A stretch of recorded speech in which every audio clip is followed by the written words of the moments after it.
Gli scorretti, un antidoto al luogo comunismo.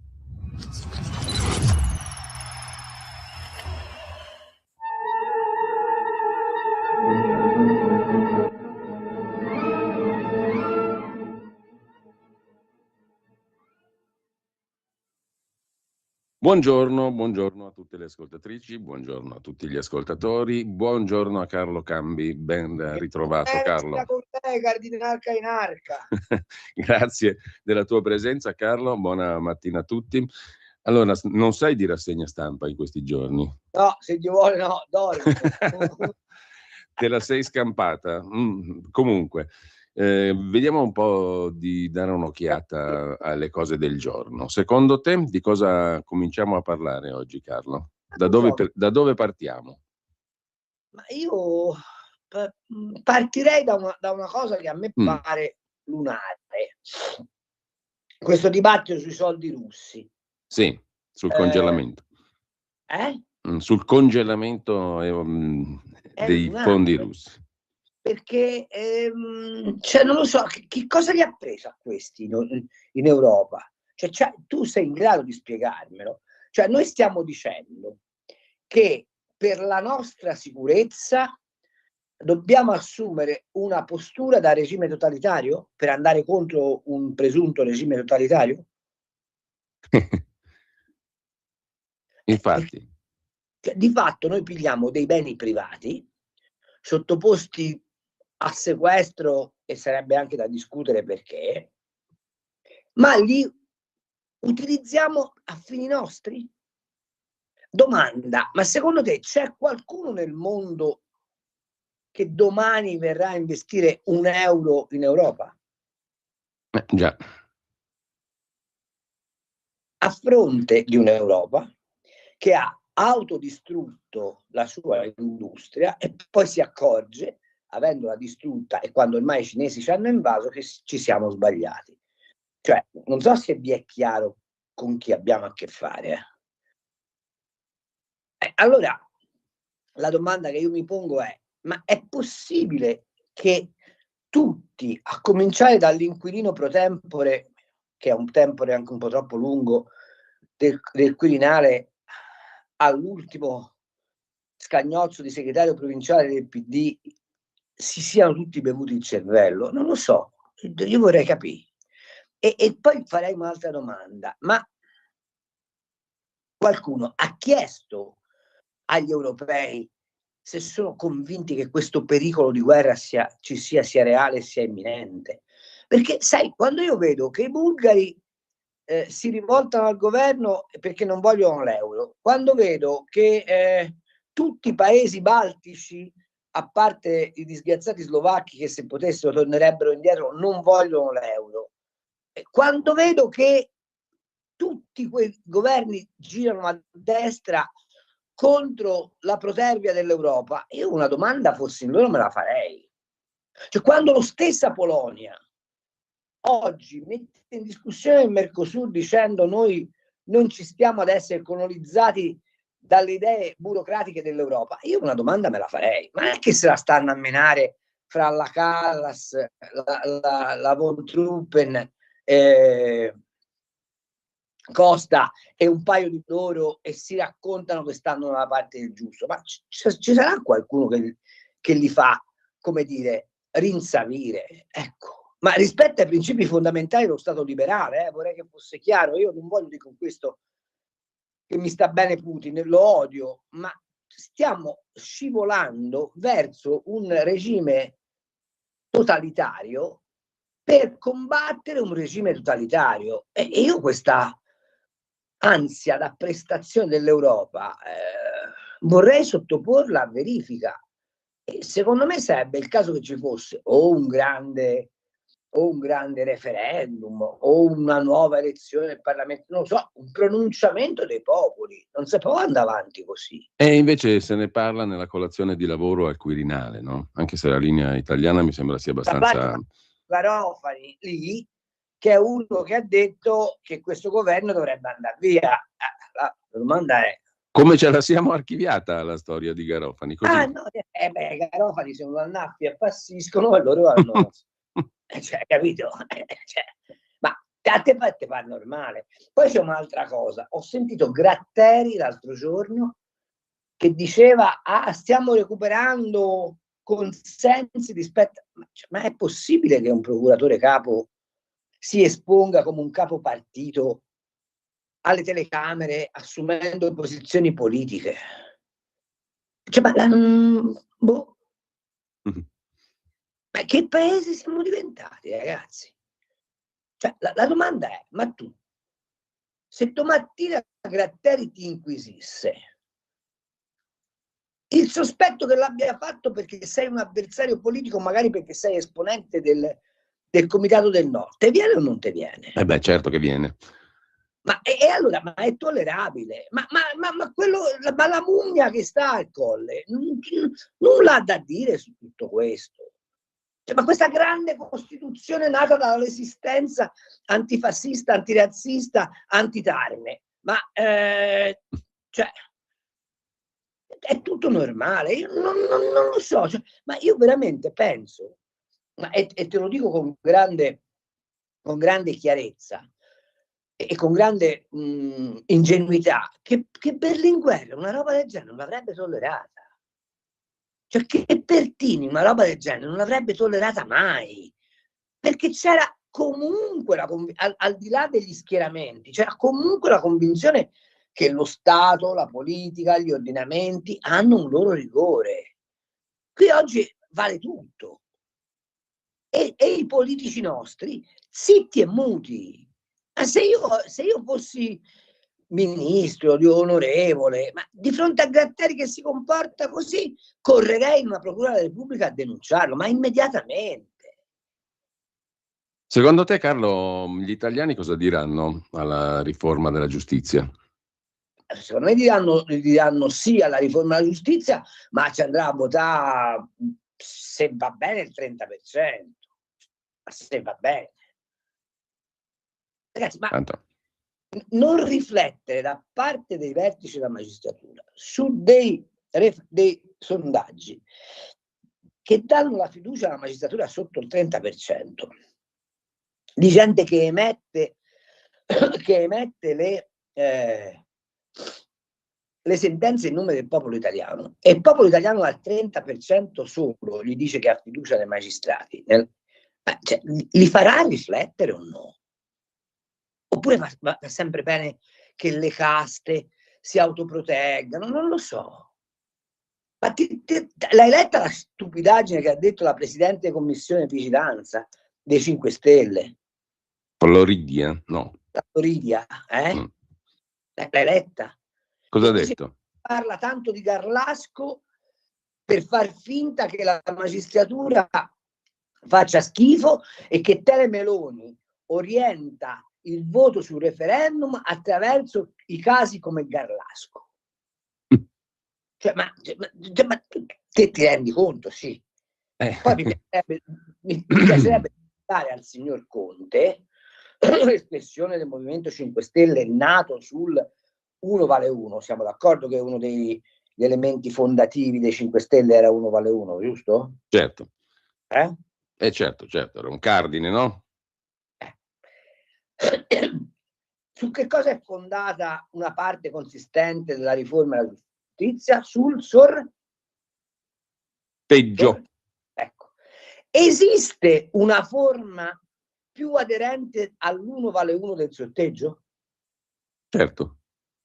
E come fai a essere la riforma? È ineccepibile, sarebbe ineccepibile. Capito? Però non lo so, cioè siamo tutti. Ma ora faccio un calendario delle stronzate che è successo in settimana. I giornalisti di Repubblica e della Stampa che chiamano a sostegno della loro vicenda, che è una vicenda normalissima, cioè è un padrone che vende a un altro padrone, il governo fascista, razzista, antitetanico, a difesa della loro libertà di stampa. Francesco Boccia, coniugato di Girolamo, che è ormai uno showman pure lui, che dice mettiamo il golden power sulla stampa Repubblica, cioè, ma tutti, Ecco, no, Allora, infatti... mettile insieme.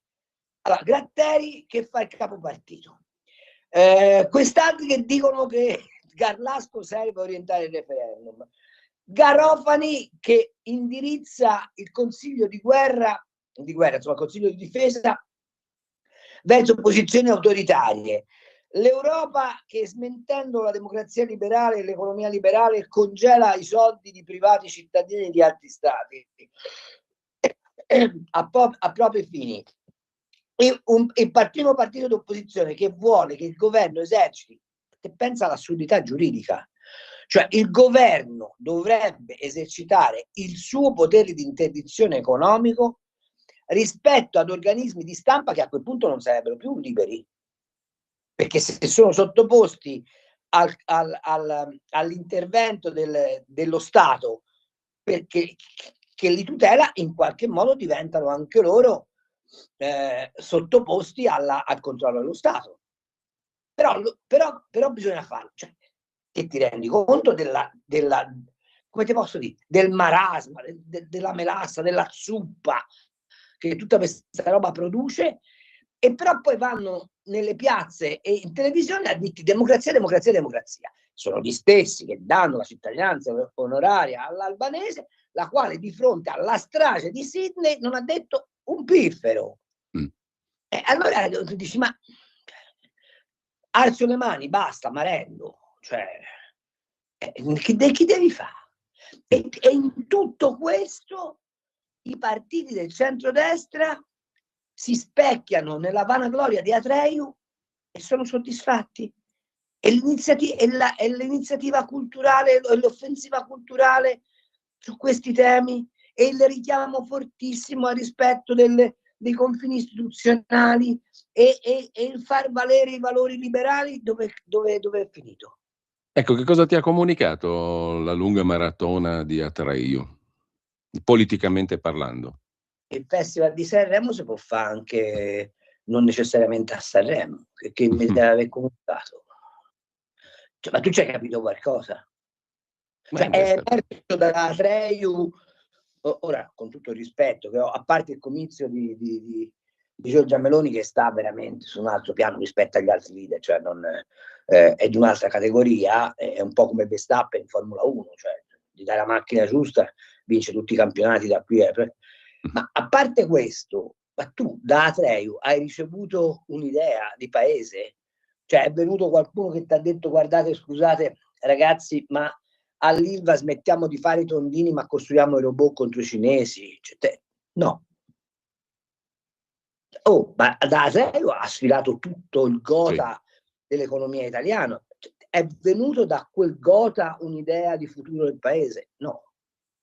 È un po' come se l'economia reale stesse da tutt'altra parte, no? In un altro mondo.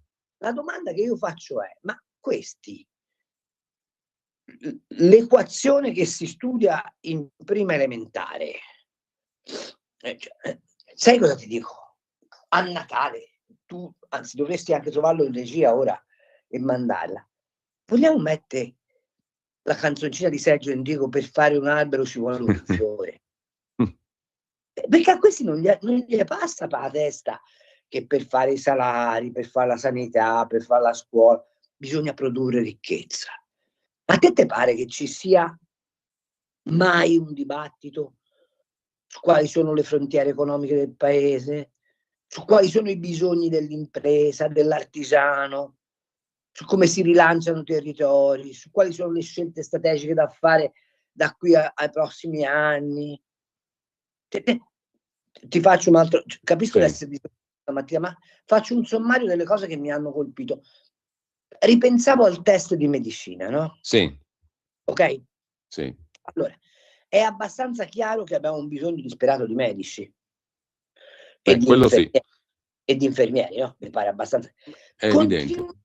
Con questa roba dello sbarramento a medicina, ma falli andare avanti. Ma che ti frega? Offriti a quelli che non ce la fanno applicare la laurea in medicina la scappatoia della laurea infermieristica, pagali un sacco di soldi e cerca in tutti i modi di fare fronte a questa crisi delle professioni sanitarie. Perché la domanda che faccio io è: ma noi bocciamo lo studente che vuole fare il medico, no? In Italia, però poi importiamo dal Bangladesh un medico che manco parla italiano perché dobbiamo fargli fare i turni fra i gettonisti. Già. Cioè, ma c'è qualcuno che mi spiega come stanno insieme queste cose? Io questo mi domando. Ma quelli che fanno politica di che cacchio si occupano? Ma erano tutti argomenti che erano presenti nella campagna elettorale prima del 22, no? C'erano tutte queste argomentazioni: meno Stato, fare in modo che chi produce produca più liberamente, disboscare norme, leggi, vincoli, restrizioni, tagliare il fisco, insomma tutta quella roba lì c'era nei propositi, no? Ho capito. E siamo quasi a fondo e non mi pare che è cambiato granché, se devo essere sincero, visto che il povero Giorgetti viene inchiodato su una finanziaria ridicola, nella quale ci sono anche delle robe inspiegabili. Te lo volevo chiedere, cosa ne pensi della finanziaria, di cosa sta uscendo? Il peggio possibile, tutto il peggio possibile. Ma non tanto perché, allora, premessa. Per quel che mi riguarda, Giancarlo Giorgetti dovrebbe avere una statua in tutte le piazze d'Italia, punto 1. Perché con la sua oculatezza da figlio di pescatori del lago di Lecco ha utilizzato il buon senso del padre di famiglia, tenendo sotto controllo gli sprechi, ok? E quindi questo, che è quello che poi ci consente di avere lo spread bassissimo, di avere il rating aumentato, che ha dato credibilità all'Italia, anche se credo che buona parte di questa roba sia funzione della stabilità del governo e della debolezza degli altri partner europei. Detto questo, però, poi dentro la finanziaria non c'è quasi niente e ci sono alcune cose molto pericolose. Come fai tu, come Lega, ad aver polemizzato per anni, giustamente, contro Mario Monti e la Fornero, e poi pigliare una delle tasse di Monti, la Tobin Tax, e raddoppiarla? Quello bisogna lo spieghi. La Tobin Tax, fra l'altro, è una delle tasse più inique e stupide che esistano al mondo, perché se io ti applico una tassa aggiuntiva dello 0,2% sulle transazioni finanziarie, che oggi questo governo porta allo 0,4%, e tu sei il signor Murdoch che intermedi alcuni miliardi di dollari all'anno, di pagare lo 0,4% non te ne frega niente. Ma se tu sei il piccolo artigiano della Val Brembana che compra 3.000 azioni di Intesa San Paolo perché magari spera di lucrare qualcosa e pagano il 0,4%, ha pagato la stessa aliquota che ha pagato Murdoch. Solo che a Murdoch gli fa una pippa, all'artigiano lo induce a pensare che investire in finanza non gli convenga. Ma la domanda è: non avresti bisogno tu oggi di un mercato finanziario magari a perimetro ristretto riservato alla PMI per dare slancio a quel tessuto produttivo? Forse sì. E se però quel sforzo, diciamo, di raccolta finanziaria per potenziare le imprese viene sottoposta a tassazione, qual è il risparmiatore che ci si avventura dentro? Altra osservazione. Mi avevi promesso una riforma fiscale. Ma se tu mi abbassi l'aliquota e poi mi devi dire le detrazioni, torniamo. Cioè, mi hai preso per i fondelli. Ma avevi detto che la tua idea di tassazione era la flat tax a scaglioni. C'è un minimo accenno di tutto questo? No. E allora, cioè, continuiamo con l'idea. Tra l'altro devo sentir dire da dei ministri del governo di centrodestra che il fisco ha una funzione redistributiva. No! Nell'economia liberale il fisco ha una sola funzione: il finanziamento dei servizi essenziali che lo Stato, in forza del suo monopolio della forza, si arroga il diritto di erogare. Nell'economia liberale il fisco ha solo quella funzione, punto. Non puoi assegnare al fisco una funzione redistributiva, se no diventi socialista. E la mia impressione, sai qual è? Quale? È che dentro Fratelli d'Italia ci sia ancora una fortissima, consistente parte di destra sociale che dal punto di vista dell'aggressione della ricchezza è ben peggiore dei bolscevici. Quindi diciamo, non è il non si può fare perché l'Europa ce lo impedisce, eccetera, eccetera. Il non si può fare perché comunque c'è un'ideologia alla base che è contraria. E poi il famoso l'Europa non si può fare, nel consapevolezza che ha oggi questa Europa, e in particolare la signora von der Leyen, se tu vuoi vai e fai un po' di casino. Questi si sono fatti eleggere, i nostri della Lega e quelli di Fratelli d'Italia, con la promessa che saremmo andati in Europa a spaccare tutto. E oggi siamo i paladini più fermi di questa Europa decadente. C'è qualcosa che non torna, sì o no? O sono soltanto io, il grillo parlante, il rompiscatole della destra? No, cioè, non torna, ragazzi. Cioè, fate un po' come vi pare, non torna. Tra 2 minuti abbiamo una piccola pausa. Intanto ne approfitto per ricordare che chi vuole può già scrivere. Sono arrivati 2 messaggi, te li giro al numero via WhatsApp 340 6709 659. Poi dopo la seconda parte della trasmissione apriremo anche le linee telefoniche allo 02 92 94 7222. Intanto ti giro i messaggi, 2 messaggi che sono arrivati nel frattempo. C'è un ascoltatore, Dario, che su pericolo di guerra scrive: invece di andare a chiedere in Europa, meglio chiedere a Cavo Dragone, sostenuto dal ministro Crosetto, non smentito dal ministro Crosetto, a proposito degli attacchi preventivi alla Russia. Un altro ascoltatore ci scrive: cosa prevede la riforma? Riesce il signor Carlo a spiegarlo in breve? Presumo la riforma della giustizia alla quale abbiamo accennato prima, ma prima della pausa io volevo anche ritornare brevemente, abbiamo un minuto, su questa finanziaria qua, che l'ha inquadrata in termini generali, ma le ultime novità, diciamo così, del giorno sono 2. Non ho ben capito perché i giornali titolano nuovo stop al ponte, mentre per quanto riguarda la questione delle pensioni mi sembra che si vada sostanzialmente nella perfetta scia di Elsa Fornero, no? Con una rimodulazione, una stretta alle pensioni, addirittura il riscatto della laurea comincia a valere sempre di meno a partire dal 2031. Siamo fra 6 anni, però la filosofia è quella lì, insomma, no? Mi pare, sì, Carlo. Nessun distacco dalla Fornero. Sì, la filosofia.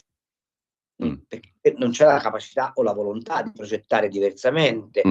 Io ho sempre pensato che la riforma delle pensioni va fatta in un modo molto semplice: liberare gli stipendi. Ecco Carlo, ti posso chiedere una cortesia? Ci fermiamo subito così poi riprendiamo da questo tema qua. Riprendiamo con calma dopo sul tema pensioni, tra pochissimo. Stai ascoltando Radio Libertà, la tua voce libera, senza filtri né censure, la tua radio.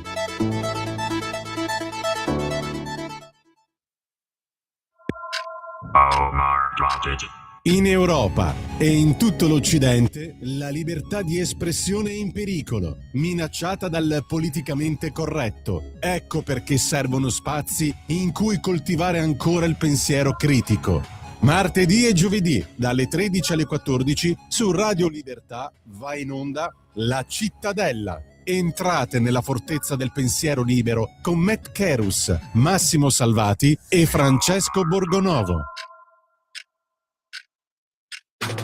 Stai ascoltando Radio Libertà, la tua voce libera, senza filtri né censura. La tua radio.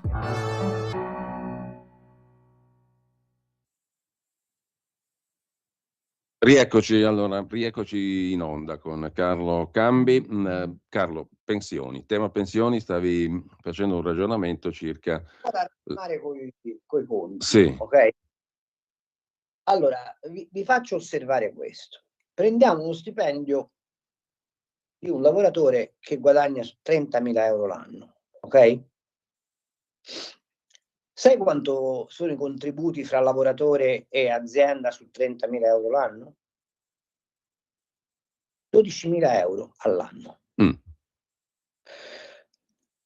Quindi sostanzialmente un lavoratore in 40 anni di carriera lavorativa, perché ora con l'innalzamento dell'età pensionabile si arriva a 43 anni, versa più o meno 600.000 euro all'INPS.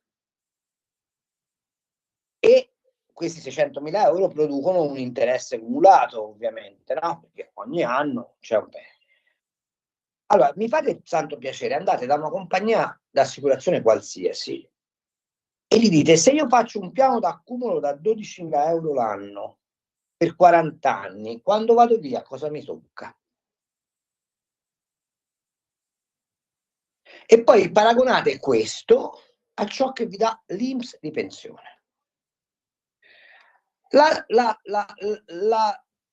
La bufala, sai dove sta? Che con la complicità della sinistra, e in particolare la CGIL, l'INPS non è affatto un istituto previdenziale che si occupa di erogare una polizza assicurativa, perché poi la pensione si tratta di una polizza vita, parliamoci chiaro. No, è un braccio operativo dello Stato per assicurare assistenza al lavoro. Ma a me, con i miei soldi, di pagare la cassa integrazione di quelli dell'ILVA non me ne frega un piffero. Allora io vorrei che ci fosse una riforma delle pensioni così pensata: io dalla busta paga ti sottraggo il 5% di contributo che destino a bacino generale d'utenza e poi ti lascio tutto lo stipendio, obbligandoti per legge a stipulare una polizza vita che quando schiatti e smetti di lavorare ti assicuri un minimo di vitalizio, perché io come Stato non mi voglio fare carico della tua assistenza quando sei anziano. Ma se io con quel monte pensioni ci devo pagare la reversibilità all'immigrato che se porta la nonna, ti ricorderai che gli immigrati erano quelli che ci dovevano pagare le risorse, no? Che si porta la nonna qua per il ricongiungimento familiare e quella, non avendo versato un euro di contributo allo Stato italiano, piglia la pensione sociale perché arriva alla vecchiaia. Dove andiamo? Chiedo, il governo di destra può tollerare tutto questo? Poi è chiaro che c'è un altro stop a ponte. Hanno preso 1 miliardo, l'hanno levato dal ponte, l'hanno messo sulla finanziaria. Sai, il ponte teoricamente dovrebbe costare 12 miliardi, se tu gli levi ogni anno l'8%, è chiaro che non lo faremo mai. Questo è. Questo è. E punto è che i nostri referenti politici fanno tutto questo in totale buona fede, ma in totale assenza di riferimento a ciò che dovrebbero essere e a ciò che ci hanno promesso. Tutto lì. Perché io non sto dicendo che sono cattivi, che hanno governato male, no, sto dicendo un'altra cosa, che sono distantissimi dall'idea di centrodestra e distantissimi dalle promesse elettorali, punto. Allora, su questo c'è Mary che scrive invece, su Fratelli d'Italia, caro Carlo, hai ragione, ma la Lega è unica contro l'Unione, non è il partito di maggioranza relativa. Se gli elettori si interessassero un po' più di politica e dei loro interessi, non saremmo messi così. Sì, la Lega è una parte della maggioranza, però dalla maggioranza stessa che proclamava determinati obiettivi, questi obiettivi non si vedono raggiunti, questo mi sembra oggettivo, no? Al di là delle componenti della maggioranza. Ferdinando da Verona, carissimi, oggi non... Prego. No, prego, Carlo. Poi ognuno quando va a votare farà la valutazione sulle percentuali di responsabilità, e su questo non v'è dubbio che magari chi ha votato per la Lega continuerà a votare per la Lega convintamente.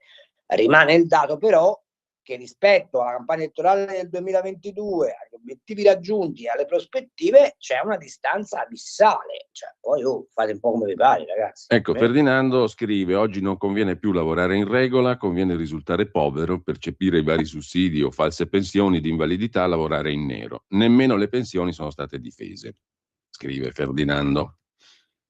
Insomma, si poteva fare comunque anche lì, vedi alla voce finanziaria di cui sopra. Sulle pensioni si poteva fare quello che si era detto di voler fare, no? Di fare qualcosa toccando, cioè, almeno evitare di rompere le scatole per l'ennesima volta. Anche perché è un po' difficile dire che si esce dalla linea della Fornero, no? È in perfetta continuità. Questa roba qua poi del riscatto della laurea io la trovo assurda. Io non so come la vedi tu, ma io la trovo assurda questa della laurea, del riscatto.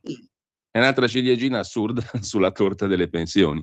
Ma la domanda è: o tu hai il coraggio di riformare gli istituti e quindi cambi l'idea sulla previdenza, cambi l'idea sul fisco, dice ma ci avrò un contratto, chi cazzo se ne frega?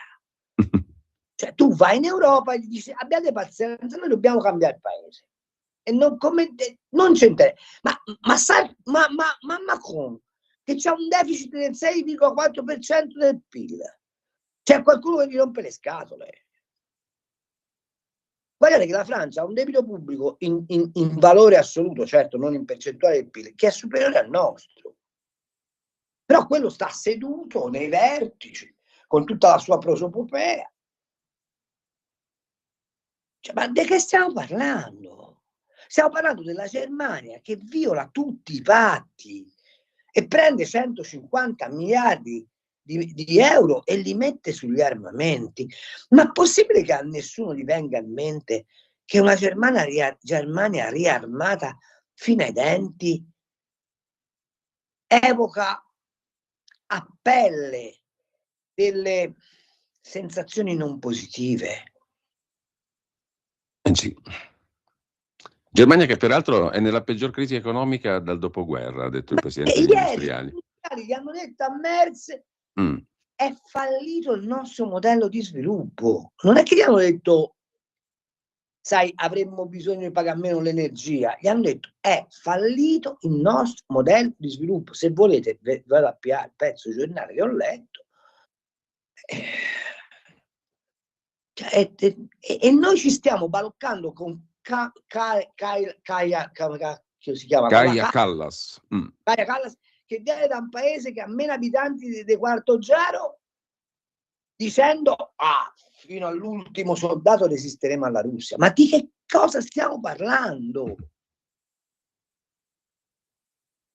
Ecco, come finisce secondo te appunto la questione russo-ucraina? Che vince Trump, come vuoi che finisce? È già scritto.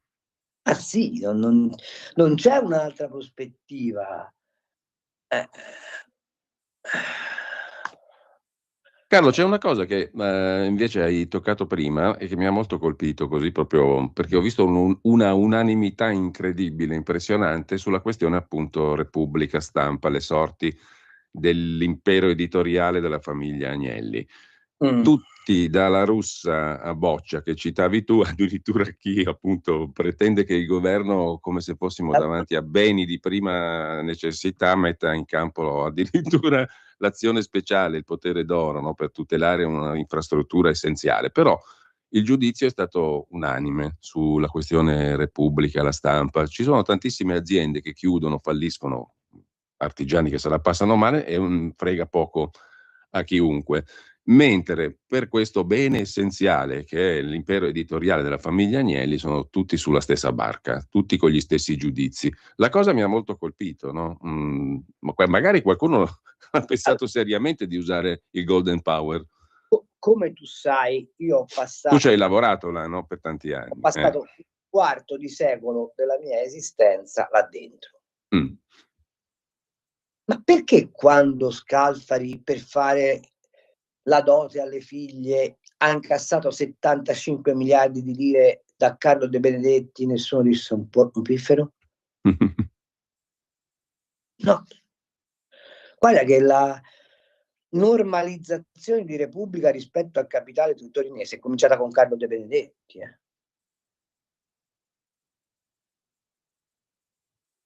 Il quale, avendo dei figli fra l'altro non particolarmente brillanti, l'hanno poi venduta a un altro nipote non particolarmente brillante. Ma la domanda è, allora, negli stessi, ora non voglio difendere nessuno, vorrei che fosse chiaro, negli stessi giorni in cui si invocava il Golden Power per Repubblica e La Stampa, il Fatto Quotidiano ha cominciato a bombardare su Angelucci, che come sai è onorevole della Lega, nonché proprietario di un polo editoriale di una qualche consistenza, dicendone le peggio cose. Domanda: ma perché il giornale Libero, il Tempo, le radio di Angelucci non sono anch'esse espressione della libertà di stampa? Appunto. Allora per Repubblica e La Stampa e le radio del gruppo Cedi lo Stato deve intervenire con la Golden Power per assicurare la democrazia, però sull'editore Angelucci si possono scrivere le peggiori nefandezze, e Report da questo punto di vista non si è sottratto. E se Angelucci domattina dicesse vendo tutto, c'è qualcuno che si mobilita? No, vorrei verlo. La verità vera è che siamo sempre di fronte a questa egemonia della sinistra che ha vinto le battaglie delle parole, rispetto alla quale la destra, nonostante Atreu, continua ad essere succube. Punto.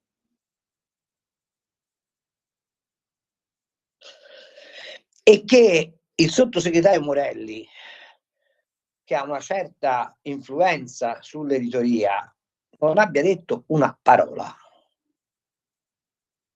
dicendo: ma di che cosa state parlando? Trattasi di imprese private che hanno il destino di tutte le imprese private, e ci occuperemo della libertà di stampa il giorno in cui l'editore greco chiuderà le redazioni e darà fuoco alle copie dei giornali, dicendo che infamano la dea Atena. Ma fino a quel momento a noi della faccenda Repubblica Stampa non ce ne frega nulla.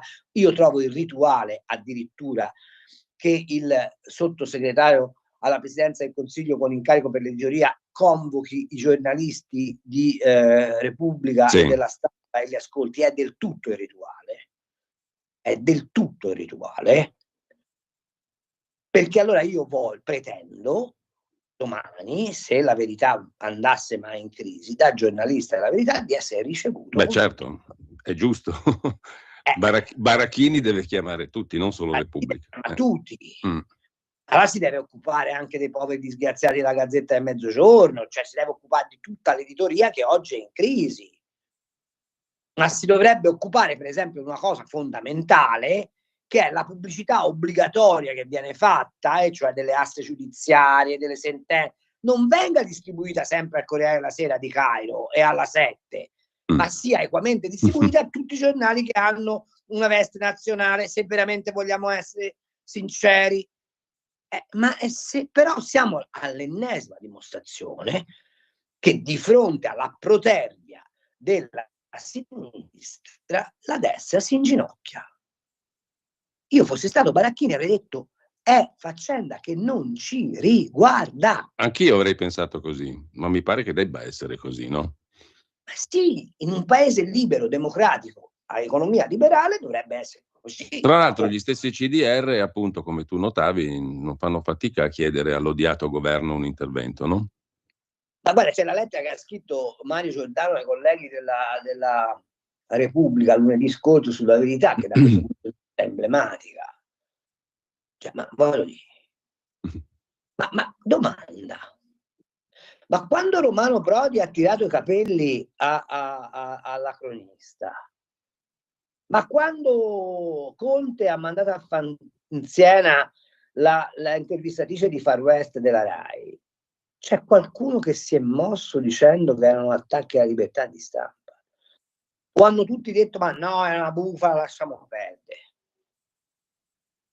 No, perché bisogna che ci mettiamo d'accordo, ragazzi. Ma ve le ricordate le conferenze stampa di Casalino e Conte con i giornalisti impediti di fare domande? Sì. Cioè, non lo so. Cioè, io sarò anche un rompiscatole, me ne rendo conto, però sono un vecchio barboso.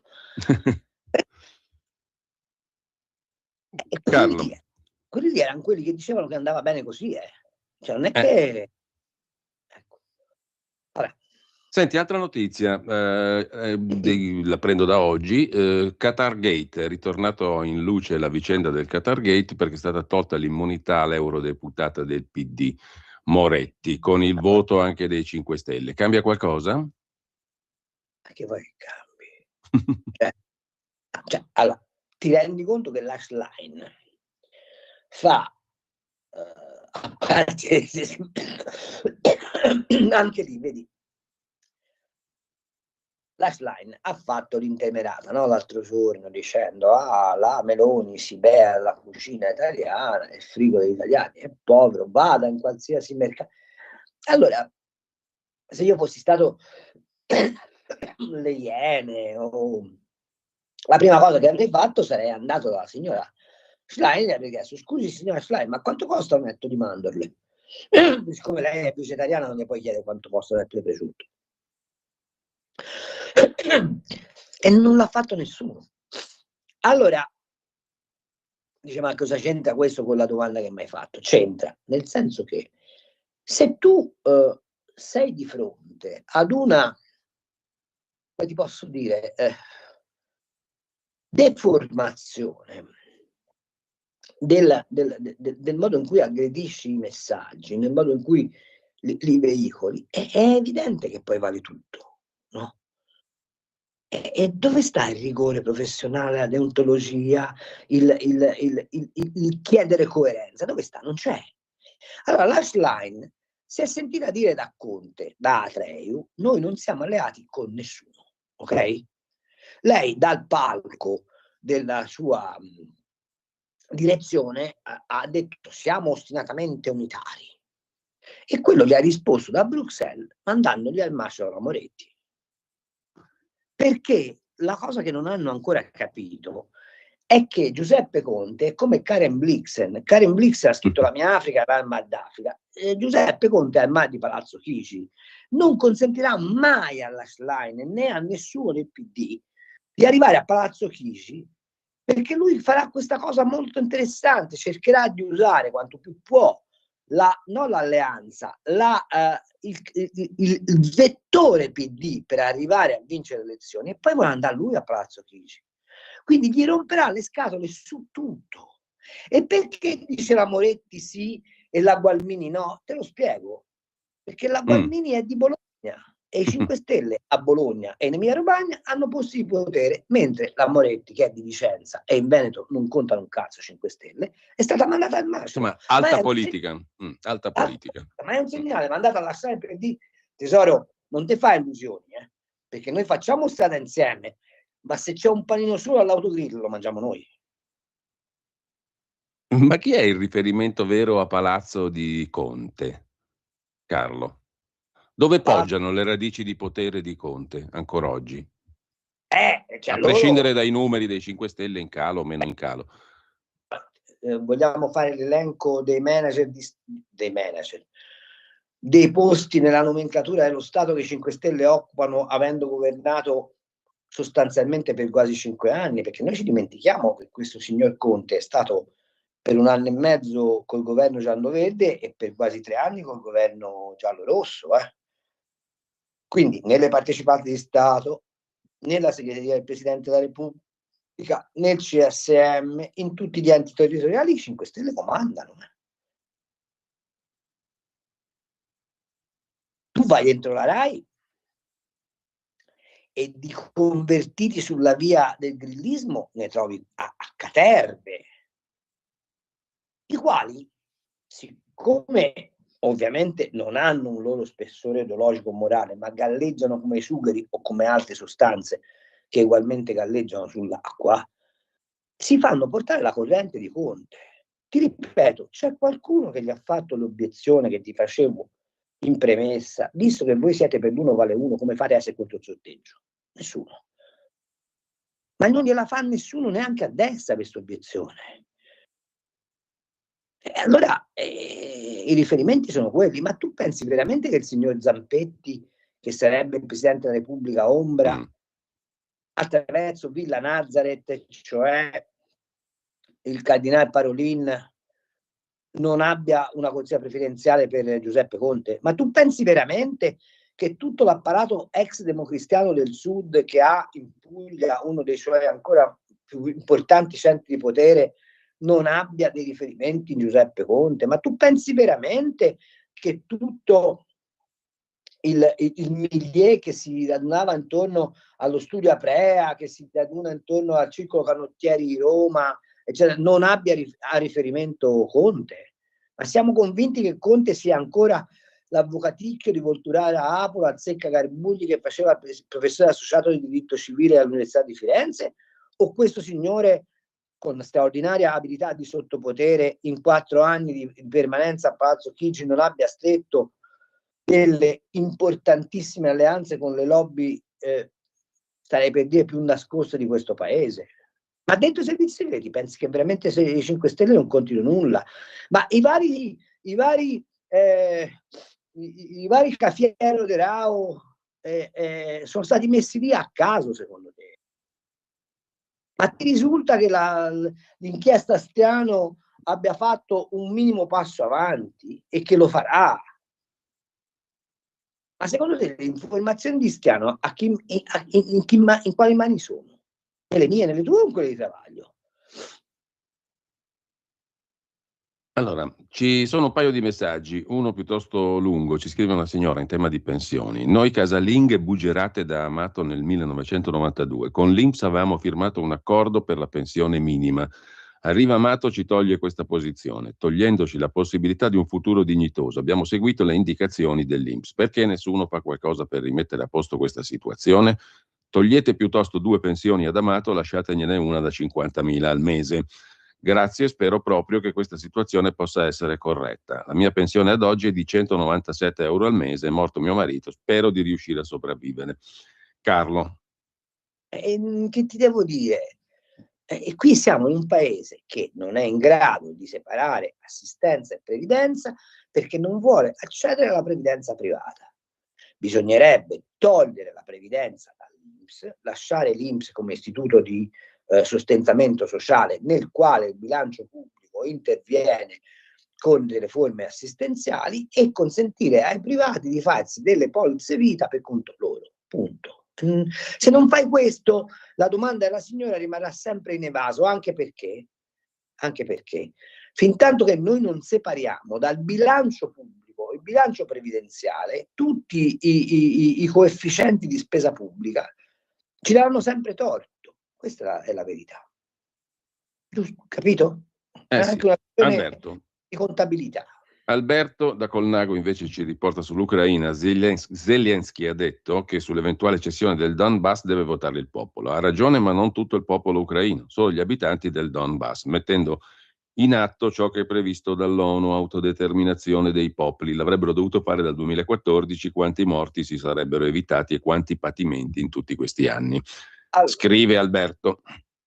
Allora, lì c'è una dichiarazione della signora Merkel che nessuno, fra l'altro confortata da un affidavit di Stoltenberg, che era segretario generale della NATO, che rispetto agli accordi di Minsk del 2014 dice: ma noi li abbiamo volutamente fatti disattendere per dare tempo all'Ucraina di armarsi contro la Russia, punto. Quindi delle repubbliche ex russe dentro l'Ucraina non gliene è fregato niente a nessuno.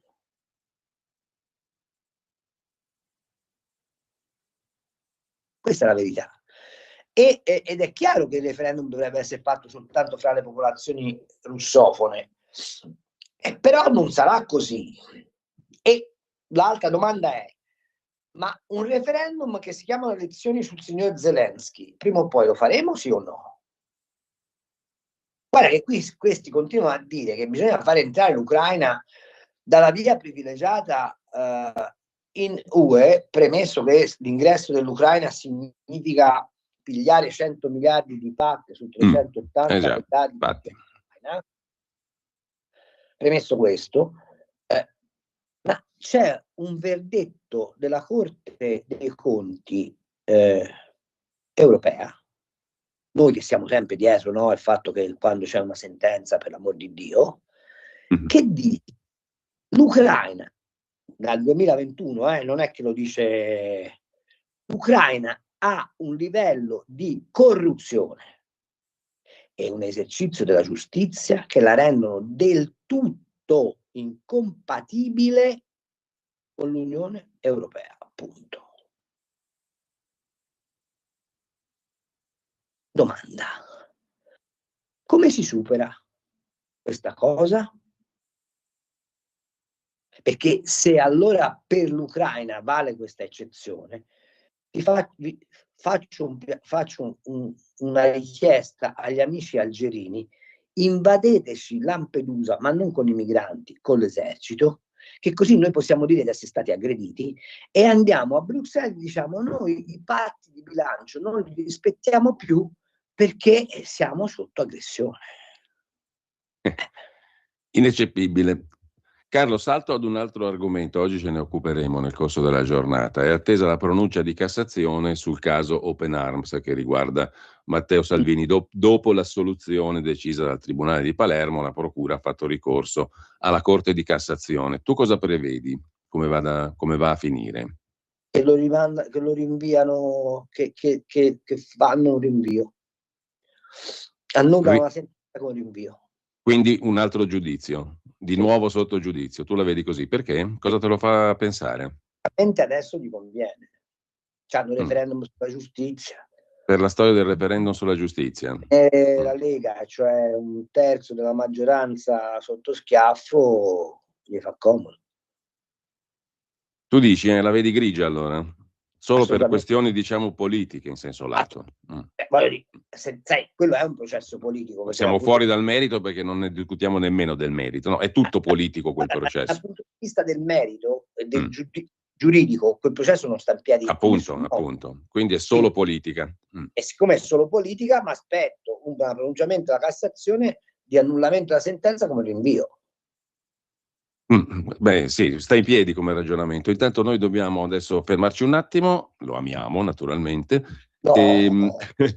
dobbiamo chiudere la conversazione e ci richiama la regia tutte e due. Vabbè. Ci risentiamo tra pochissimo. Però mi mandi una cassettina registrata. No, ma lo sentiamo, se siamo veloci riusciamo a sentircelo il nostro Acerbis. A tra poco. Ciao. Stai ascoltando Radio Libertà, la tua voce libera, senza filtri né censura. La tua radio. Lo amiamo perché ci offre sempre le cose più buone e naturali. Linea Alberto Acerbis. Se qualcuno a Natale, ciao amici e ciao a tutti, buona mattina, buon pomeriggio, sono Alberto Acerbis. Se qualcuno a Natale dice porco cane, sì, la Letizia non ne abbiamo già, siamo già quasi verso la fine, ve lo dico perché insomma permettetemi, dopo 35 anni che sono nel mondo dell'olio con qualche migliaio di famiglie, cioè noi sono numero chiuso. Letizia 59 euro, ve ne ho parlato, una confezione bellissima, ma però io devo fare un regalo al Sordo Tour, perché il Sordo Tour voglio qualcosa di straordinario. Allora fai una bella cosa, chiedi informazioni per quanto riguarda la confezione che si chiama dono. Chiama 030 68 40 408, tu non vuoi sbattimenti, hai ragione, chiami qui, dici mi spieghi com'è la confezione dono, o meglio ancora vai a vederla sul sito olioacerbis.com, vai, sezione natalizia, vedi la confezione dono e capirai che tu, mentre gli altri si rompono i marron glacé a girare su tangenziale, a litigare, coppie che saltano, psicologi che devono unire le famiglie distrutte per i regali di Natale, ma hai visto che il regalo non era bello, dovevi regalare questo, te l'avevo detto. Fai una bella cosa, relax 030 68 40 408 oppure tramite il nostro sito olioacerbis.com, vedi tutto, già che sei lì magari buttaci dentro qualcosa tipo 3 bottiglie di olio, 6, quello che vuoi. Ciao, alla prossima, vi voglio bene. Stai ascoltando Radio Libertà, la tua voce libera, senza filtri né censure, la tua radio.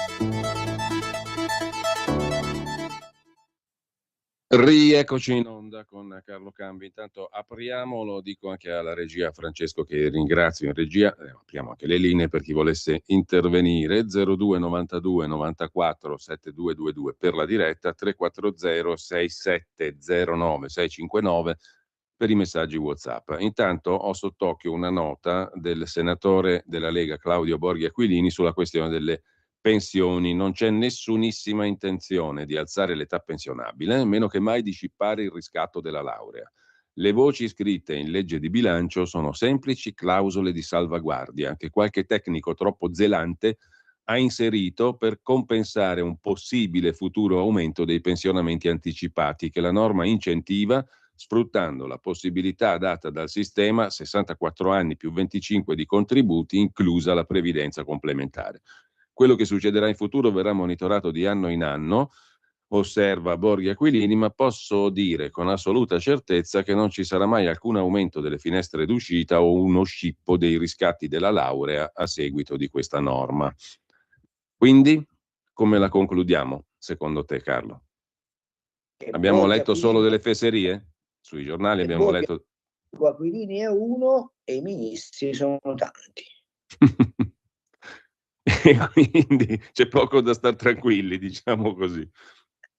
O io, Claudia, sia chiaro, a Claudio voglio un bene nell'anima e gli porto un enorme rispetto, ma se ci sono le clausole di salvaguardia, a me, una volta che l'avevo scritto nel testo, mi puoi rassicurare quanto vuoi, ma io leggo quello che c'è scritto, anche perché in questo paese un giudice che poi interpreta come meglio crede si trova sempre.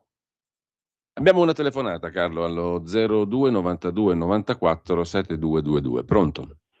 Sì, pronto? Buongiorno. Gino, che sfortunatamente abita ad Ostia, ma a prescindere da questo, ho sentito parlare delle pensioni. Io ho tanto tempo che scrivo, ho mandato anche delle mail ai gruppi parlamentari del centrodestra, perché ci sono situazioni inverosimili. Ad esempio, quella di mia moglie.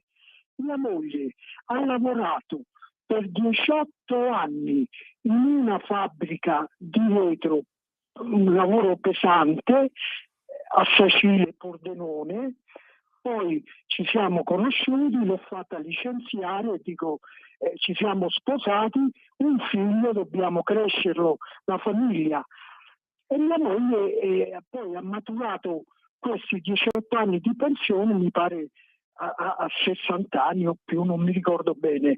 Poi con la legge di quel signor, mi pare Amato, cosa hanno fatto? Gli hanno dato soltanto il contributivo di quello che ha maturato, gli hanno dato. Praticamente hanno detto, siccome è tuo marito che ha uno stipendio, che ha una che ora è in pensione, dico noi ti daremo solo quello, 213 euro al mese.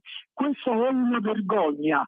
Ho scritto a tutti, però credo che anche su questa riforma, sul sistema economico che stanno approvando, non c'è nulla di nuovo su questo. E non è tanta gente che si trova in questa situazione, però mi sembra assurdo, danno soldi a tutti, agli immigrati, gente che non ha mai lavorato, pensioni sociali a chi ha lavorato 18 anni in fabbrica, 218 euro, 213 euro. Ecco, grazie, scusate, grazie. Grazie a lei. Cosa le converrebbe fare? Quello che fanno molti e che hanno fatto moltissimi immigrati. Lei si divorzia fittiziamente da sua moglie e sua moglie ha diritto alla pensione sociale che è di 600 e passa euro. Eh già, abbiamo altre 2 chiamate in attesa, peraltro. Sentiamole. Pronto? Pronto? Buongiorno. Buongiorno, mi chiamo Dario, Buongiorno. chiamo da Valdobbiadene. Prego. Avevo sentito prima il dottor Cambi parlare dell'Italia come uno Stato liberale, perché da dove lo evince che l'Italia è uno Stato liberale? Dalla Costituzione?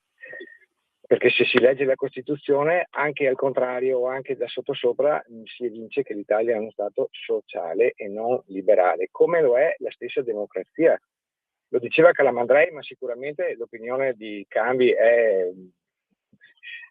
Sì, quella di Calamandrei confronta quella di Cambi vale pochissimo, ma diceva la democrazia liberale vive nell'illusione che il processo elettorale possa svolgersi senza che le enormi disponibilità di pochi possano condizionarle.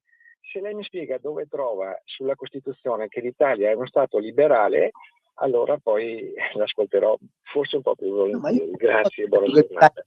Liberale. Io sto dicendo che il centrodestra dovrebbe avere una vocazione liberale, se si chiama centrodestra, e che quindi dovrebbe fare una rivoluzione liberale nello Stato, liberandolo da quest'idea sociale del piffero che ha portato il paese nella povertà, perché sa, le ripeto, per l'ennesima volta la massima di Winston Churchill: il capitalismo è la più iniqua dei modi per distribuire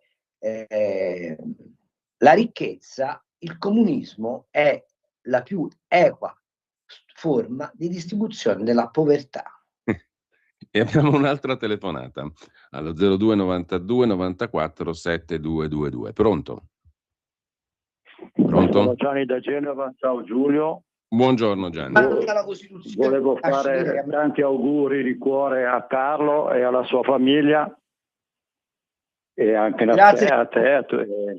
E non voglio parlare di schifezze, di politica, eccetera.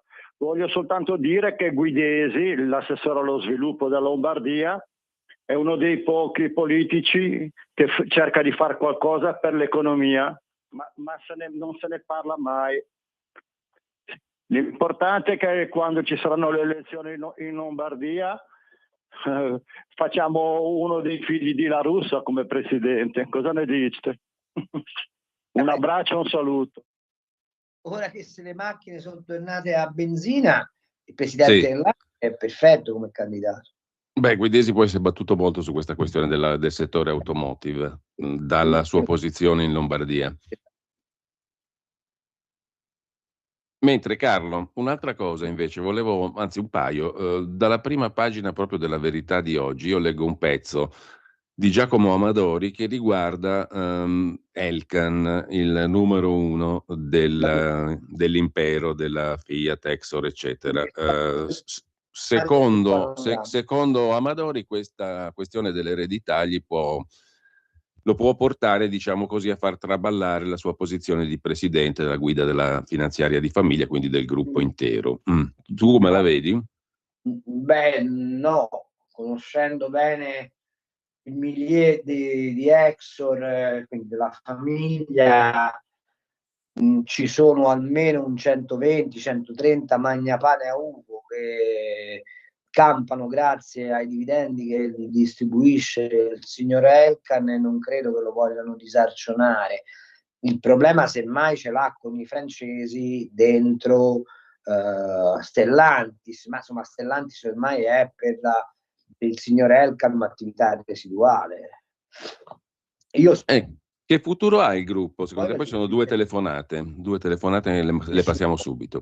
Secondo me l'idea che ha Elkann nella sua testa è quello di seguire la corrente delle grandi dinastie finanziarie americane, cioè la trasformazione che hanno subito i Rothschild. D'altra parte lui è figlio di quel milieu, di disimpegnarsi attivamente da qualsiasi cosa che sia produzione per concentrarsi esclusivamente sulla speculazione finanziaria. Questo mi pare che sia il destino evidente e quanto più lontano possibile dall'Italia. Insomma. E ecco, una cosa Amadori avrebbe dovuto scrivere, probabilmente l'ha scritta, non so, non ho letto il pezzo, che sicuramente Elkann sta facendo di tutto per frapporre quanto più spazio può fra se stesso e l'Italia, questo sì.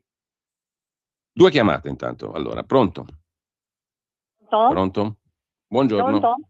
Sì, buongiorno. Buongiorno. Sono Giulia di Varese. Vorrei dire questo, visto che ho sentito parlare di Corte dei Conti, di distribuzione della ricchezza, eccetera, equa, mi riferisco a un'intervista che ha fatto Nicola Porro il 2 di dicembre su La 4, quando fa la trasmissione 10 minuti e ha parlato stranamente, la prima volta che lo vedo in televisione, Calderoli, e gli ha chiesto della autonomia differenziata, perché ci sono tanti parlamentari che dicono che l'Italia si divide così in 2, ma io dico l'Italia è già divisa in 2. Infatti Calderoli ha elencato alcune diversità di costi tra nord e sud. Ha fatto l'esempio tipico del posto del malato giornaliero, il costo giornaliero tutto compreso, e ha detto che in Veneto sono 354 euro al giorno per ogni posto malato Sì. al giorno. A Napoli sono 1.600 euro. Ma è possibile una cosa così? Ma la Corte dei Conti che cosa ci sta a fare? E non si intervenga per rimediare. Questo è gravissimo. Poi ha parlato anche di, mi pare, illuminazione pubblica, che al nord è 0,14 centesimi per ogni abitante e al sud è 14 euro invece per abitante. Ma di questo passo, a parte che io avevo già seguito i costi del federalismo quando in Calabria non c'era mai stato il bilancio e me lo ricordo molto bene, Sì. Però adesso che si entra nei dettagli, questi dettagli andrebbero messi lì in faccia a quelli che dicono che l'autonomia divide il nord dal sud e dovrebbero essere pubblicizzate per svegliare la gente che non lo sa. Scusate, grazie. Bene, grazie signora. Grazie signora. Ora, le dico una cosa, l'unico motivo per cui ce l'hanno con Calderoli e con la sua riforma si chiama LEP, che è esattamente quello che dice lei, cioè se io faccio i livelli essenziali di prestazione, che vuol dire parto da una base comune di costo di un servizio omogeneo, evidentemente poi taglio le gambe al sottobosco clientelare, che è quello che peraltro condanna il sud o che invece lo mantiene. Ma sa, questo è un paese che ha votato in massa chi ha inventato il reddito di minima facenza. Abbiamo un'altra telefonata.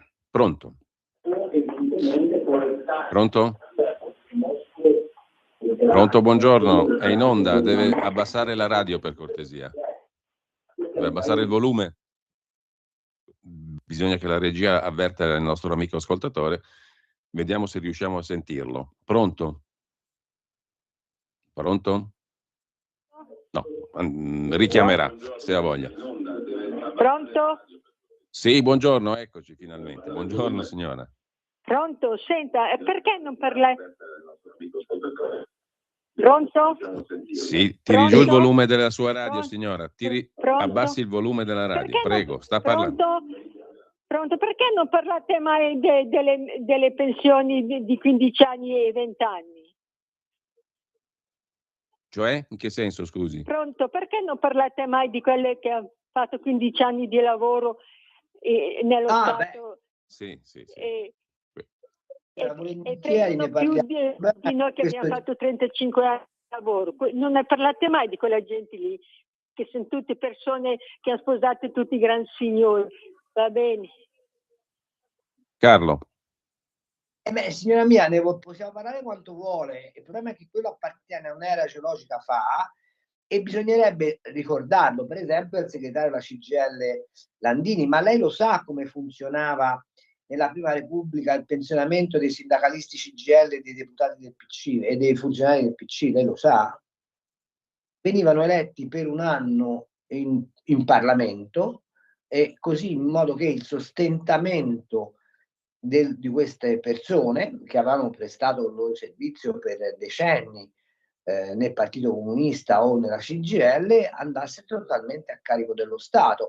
E allora per consentire questo al PC ci fu il compromesso con la Democrazia Cristiana dei famosi baby pensionati, che ci stiamo tirando ancora avanti, anche se buona parte loro ha sgravato il bilancio dell'INPS per decorrenza dei termini vitali. Ma detto questo, lei ha perfettamente ragione, ma sa, questo paese è un paese che, diciamoci la verità, dal 70 più o meno, quando c'è stata il primo stop al miracolo economico, è stato trasformato in un paese all'economia socialista, e oggi ne paghiamo le conseguenze.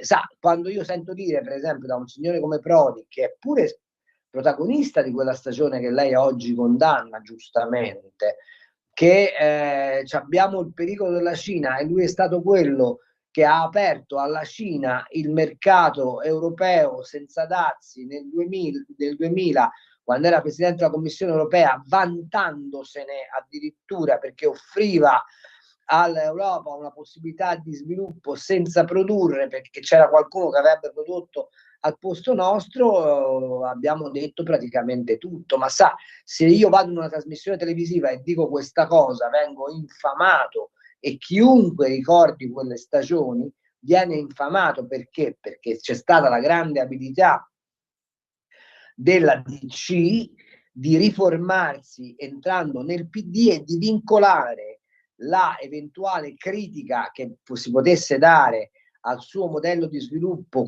mentre l'impero stava crollando, perché se si entrava nel PD immediatamente veniva garantita l'immunità da parte dell'informazione sulle nefandezze del passato. Quello che lei mi chiede sarebbe una rilettura critica della storia economica del paese, che nessuno in questo paese è disposto a fare, perché come posso dire, gli scheletri nell'armadio di quella stagione ce l'hanno tutti tranne due partiti, e cioè tranne Fratelli d'Italia e la Lega. Carlo, due messaggi. Il primo, che legge la vicenda Open Arms Salvini in questi termini: i politici italiani sono lì per far andare male il sistema. Quando qualcuno cerca di fare quello che ha promesso in campagna elettorale, finisce a processo, e il messaggio è chiaro per tutti gli altri. Mentre c'è qualcosa di più. Qui c'è qualcosa di più, cioè c'è il tentativo, peraltro protetto dal Quirinale, della magistratura di dire comandiamo noi. Sì. Mentre un altro messaggio, Ferdinando: chiederei a Carlo come mai il sistema pensionistico deve essere legato a tutto il welfare. Il welfare dovrebbe essere finanziato in altre maniere, dove tutti pagano. Cosa ne pensa? Penso che è quello che ho detto fino ad ora, sono assolutamente d'accordo. Il problema qual è? Che io mi aspettavo che il centrodestra, arrivando al potere, avesse il coraggio di incidere su queste strutture sclerotizzate di spesa pubblica, ma in realtà non lo fa. Punto. Carlo, un'altra questione, sempre rimanendo all'attualità, abbiamo ancora qualche minuto prima delle 11. Che idea ti sei fatto della piega che sta prendendo la vicenda della cosiddetta famiglia nel bosco, che rimane ancora divisa, genitori dai figli? Ti dico la verità. Che hanno preso tempi lunghi, mi sembra, no? Decisione tra 2 mesi, forse una roba del genere. Sì, è una roba, cioè, secondo me è scandalosa quella vicenda lì, per una serie infinita di questioni. Mi meraviglio, fra l'altro, che i genitori non abbiano ancora preso sul passaporto australiano, non abbiano detto arrivederci, grazie. Poi voglio vedere come faresti a fermarli, perché sarebbe un altro capitolo molto divertente. Hanno sbagliato paese per fare una vita libera. Beh sì, libertà e Italia non sono un ossimoro. Per tornare a quello che si diceva prima a proposito di libertà. Però la domanda che ti pongo è: ma lo stesso accanimento, cioè lo stesso accertamento, scusami, ho sbagliato l'aggettivo, il sostantivo, ma non si potrebbe fare, per esempio, per andare a vedere che fine fanno i figli generati in utero in affitto e abbandonati dalle coppie omosessuali? Mi risulta che ci sia una minima inchiesta che riguarda tutto ciò. Vogliamo occuparci delle condizioni in cui stanno i bambini dentro gli orfanotrofi? C'è qualche pubblico ministero che ha disposto delle ispezioni nelle comunità, nelle case famiglia e sui conti delle case famiglia?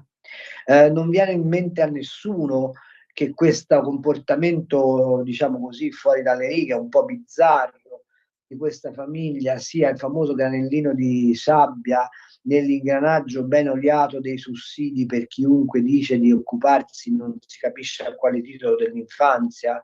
Non c'è una domanda collettiva da proporre sul come viene finanziato questo sistema di assistenza e in mano a chi è? Ecco, perché si fa presto a dire che la famiglia diciamo della casa nel bosco, che tra l'altro sembra una favola dei fratelli Grimm, è fuori dalle regole. Ma queste regole chi le ha verificate? Perché a me piacerebbe che lo stesso rigore che il Tribunale per i minori, e sottolineo per i minori, dell'Aquila pone ad accettare le determinazioni degli assistenti sociali, come dire, lo facesse promuovendo un'attività ispettiva che peraltro può esercitare, anzi che dovrebbe esercitare, sul funzionamento degli istituti di tutela dei minori. Così è una domanda. E mi stupisco, e vedi, questo, come dire, per l'ennesima volta conferma come siamo dentro un sistema informativo narcotizzato e che vive soltanto di schieramento e non di approfondimento, che sarebbe il nostro mestiere, che non ci sia nessuno che ha promosso un'inchiesta giornalistica sulle condizioni dei minori abbandonati in questo paese. Già. Intanto, a proposito di giudici, chiuderei con un paio di notizie. La prima, grande risalto stamattina sulla prima pagina della Verità. Io non ho capito la ratio, spiegamela tu, no? Per cui è stata emessa una nota ieri firmata da Alessandra Bassi, presidente reggente della Corte d'Appello di Torino, che ha bocciato il trattenimento del famoso imam di Torino Mohammed Shahin nel CPR di Caltanissetta. Perché? Perché ha dovuto precisare la magistratura, la Corte d'Appello, che costui è presente in Italia da oltre 20 anni, perfettamente integrato, perfettamente inserito nel tessuto sociale del paese. Peccato che la Verità documenti che è in contatto con i jihadisti, che è noto per favorire la poligamia, e insomma questa sentenza qui alla fine arriva a dire che è lecito inneggiare alle stragi, niente po' di meno. Quindi che mi sembra un modo di ragionare che può avere degli effetti a cascata molto interessanti, no? Un imam pro Hamas naturalmente, ma questo è ovvio, mi sembra il minimo, in contatto con miliziani islamisti, e la decisione del governo così viene vanificata. No, ma guarda che c'è un aspetto, quello che dici è assolutamente vero, ma c'è un aspetto ancora peggiore.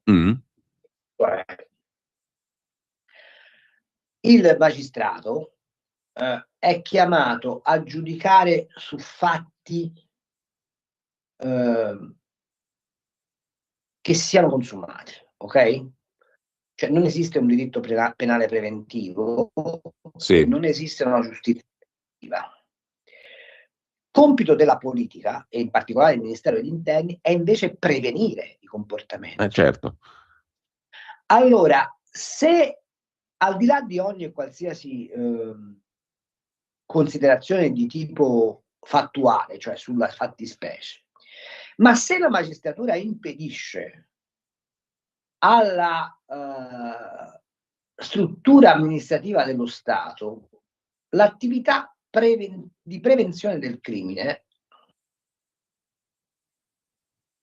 vuol dire che lo Stato deve abdicare all'unica ragione vera della sua esistenza, cioè il monopolio della forza per la prevenzione del crimine, punto. Cioè l'unica giustificazione al mondo che esiste perché esista lo Stato è che lo Stato eserciti il monopolio della forza impedendo che i cittadini si facciano giustizia da soli attraverso la prevenzione del crimine. La domanda è: come metti insieme, scusa, io divento un po' capzioso, ma secondo me che va fatta. Come metti insieme il pronunciamento della Corte d'Appello di Torino con la condanna del gioielliere che spara? Infatti. Perché se io dico che il ministro dell'Interno, il quale dice che quel signore è un pericolo per lo Stato, può essere annullato quel pronunciamento, allora dico che il ministro dell'Interno non ha la potestà di prevenire il crimine, giusto? Certo. Ma se il Ministero dell'Interno non ha la potestà di prevenire il crimine, io di fronte al criminale ho diritto o no di esercitare la difesa? E dove sta il limite della mia difesa? Se non c'è prevenzione del crimine? Cioè tu puoi dire: io metto in galera il gioielliere perché a reprimere quel crimine ci devo pensare io Stato. Ma se io Stato non ho la potestà di prevenire il crimine, allora tu hai diritto ad armarti e a evitare che il crimine venga commesso. Certo. Questo profilo la signora Presidente del Tribunale, la Corte d'Appello di Torino probabilmente non se l'è posto. E io da cittadino invece glielo vorrei porre. Il problema qual è? È che se io faccio questo ragionamento su un giornale, il direttore non me lo fa scrivere, perché oggi sui giornali si scrive solo ed esclusivamente ciò che alimenta la polemica di giornata e non ciò che dovrebbe servire a fare una riflessione sull'ordinamento del Questa è una riflessione interessante, no? Perché in effetti le due cose non possono stare insieme. Quella questione che hai appena affrontato tu è lampante, no? Io devo avere a quel punto il diritto di difendermi. Certo. Carlo, l'ultima questione invece riguarda il costo della vita, riguarda ancora i magistrati, altissimi magistrati in questo caso, quelli della Corte Costituzionale, che si sono adeguati la retribuzione all'inflazione con un bel 100.000 euro annui lordi per ciascun giudice in più di stipendio. È stato dichiarato illegittimo in luglio il famoso tetto di Renzi dei 240.000 euro all'anno e quindi gli emolumenti dei giudici della Corte Costituzionale se li sono aumentati loro, autodichia si chiama, cioè decidiamo noi, con circa 100.000 euro annui lordi. Effetto cascata, tu prevedi da quella sentenza che era del luglio scorso, se non ricordo male. Perché poi ci faranno, salvo poi però dire che il prelievo di solidarietà sulle pensioni si può fare. Poverini, perché l'inflazione, per chi becca quelle cifre lì, mangia e incide. Credo che ci sarà una rivoluzione dei manager di Stato che, come sai, sono sottoposti a un tetto massimo di stipendio, in particolare dentro la RAI, dove si comincerà a dire che per il mercato artistico è indispensabile adeguare gli stipendi, o quantomeno i cachet e i monumenti, e però farei notare una piccola cosa. Nessuno, vedrai, tantomeno il Movimento 5 Stelle, dirà che questo pronunciamento dei giudici della Corte Costituzionale è del tutto contrario alla Costituzione medesima, la quale presuppone una parità di trattamento fra tutti i cittadini e quindi anche di legislazione. Non si capisce perché il giudice della Corte Costituzionale non debba essere sottoposto a tetto e tutti gli altri sì. Ecco perché io ti dico che secondo me questa sentenza diventa dirompente, perché a quel punto la barriera del non aumento degli stipendi deve essere superata per tutti. Ecco Carlo, l'ultima cosa, poi ci salutiamo veramente, la prendo adesso Poi la gente deve votare sì al referendum sulla riforma della giustizia. Appunto. Argomenti. Infine, l'ultima notizia la leggo a flash sulla legge di bilancio, sulla finanziaria. Fratelli d'Italia ha ritirato l'emendamento sul contante fino a 10.000 euro e niente di fatto per l'innalzamento del tetto del cash sopra l'attuale soglia di 5.000 euro. A me è sembrata una discussione un po' surreale, diciamo, per certi versi, ma sì, voglio un tuo commento finale. Lì c'è però un aspetto molto delicato che andrebbe affrontato, ed è quello dell'euro digitale, sì, e della moneta elettronica. Guardate che una delle formazioni rispettose delle libertà individuali dovrebbero opporsi strenuamente, perché ci siamo già passati col Covid. Se ti dicono che tu puoi pagare soltanto con strumenti elettronici, nel momento in cui decidono di condizionare il tuo atteggiamento di voto, di opinione, eccetera, eccetera, fanno una cosa molto semplice: fanno saltare i sistemi elettronici di pagamento e ti mettono alla fame. Quindi tu non hai nessuna possibilità di sfuggire non al controllo, ma alla imposizione di questi signori.